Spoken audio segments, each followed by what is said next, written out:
Fellow Muslims of Dearborn, as you may know, this coming Monday, July 12th, is the first court appearance of the Freedom 4, and one of the first steps in defending the constitutional rights of American citizens against the tyranny of the Dearborn Police Department. Interestingly, the open persecution of Christians by Chief Haddad's Sharia task force is expanding the work of Act 17 in Dearborn.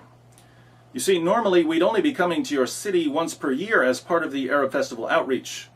But now, with a series of criminal and civil court cases constantly bringing us back to the area, we've got some awesome opportunities for regular evangelism in Dearborn. This is just Bible 101, by the way. What man intends for evil, God can use for good.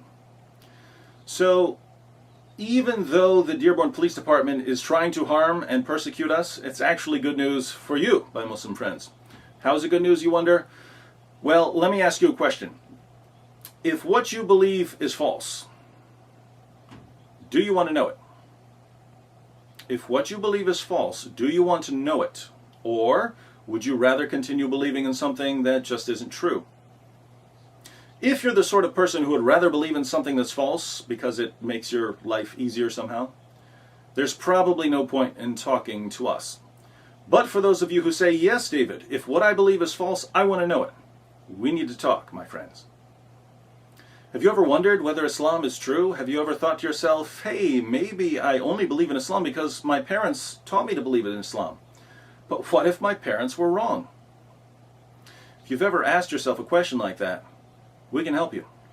We can prove that Muhammad was a false prophet and that the Quran is not the word of God. That's easy. But our message isn't just a refutation of Islam. We can also prove that Jesus is the divine Son of God who died on the cross for sins and rose from the dead.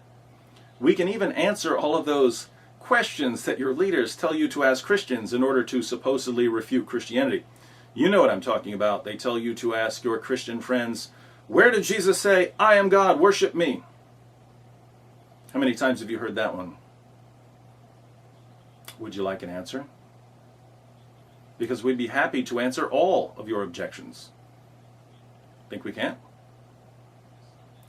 This Sunday, July 11th at 7:30 p.m., we're going to return to Warren Avenue to the area where the festival takes place.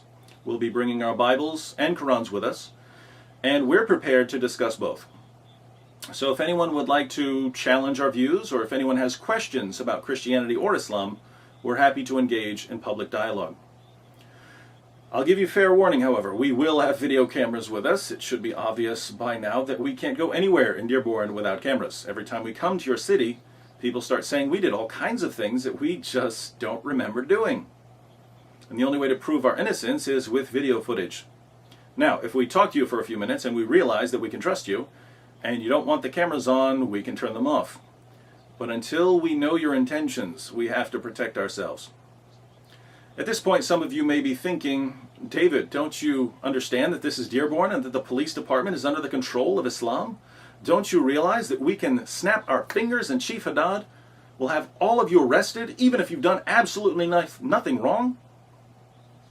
Well, it's true that if you want Chief Haddad to arrest all of us for trying to have a peaceful dialogue, he'll probably do it. He did it last time. It's also true that if you tell him to steal our camera equipment, he'll probably do that too. He's still got a couple $1,000s worth of our property locked away at STF headquarters.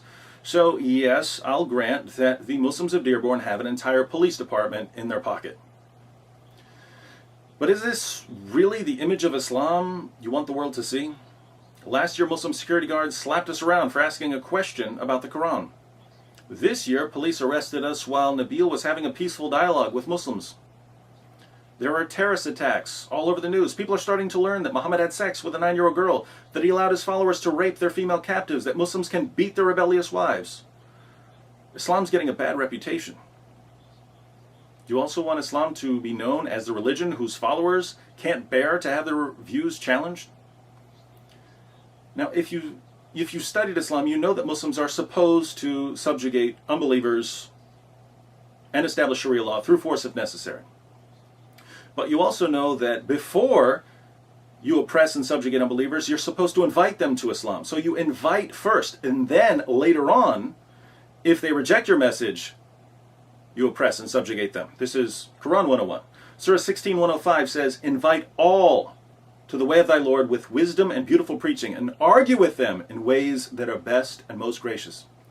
The Quran commands you to invite us to Islam and even to argue with us. Do you want to obey Allah's command in the Quran? If so, we'll see you this Sunday at 7:30 p.m. on Warren Avenue at the festival area. You can invite us to Islam as you're commanded to do, and we'll preach the gospel to you as we're commanded to do. Of course, it won't surprise me if no Muslims show up. If you don't want to discuss these issues, that's fine. As long as we're able to walk down the street in Dearborn without being physically assaulted and without being unlawfully arrested, as long as you recognize our constitutional rights in your city, I'll consider that an amazing step forward given what I've seen over the past 2 years. But I hope to find some Muslims in Dearborn who are willing to engage in rational dialogue. Whatever happens, though, remember this. We're not just fighting for our rights, my Muslim friends. We're fighting for your rights as well. If the police department starts dictating what people get to discuss and when and where they get to discuss it, we all lose. So even though many of you cheered when you saw police enforcing Sharia law and hauling us off in handcuffs for being Christians in Dearborn, you might want to reconsider your position. If our rights go out the window, yours could be next. Don't let Dearborn become the first city in America to shred the U.S. Constitution.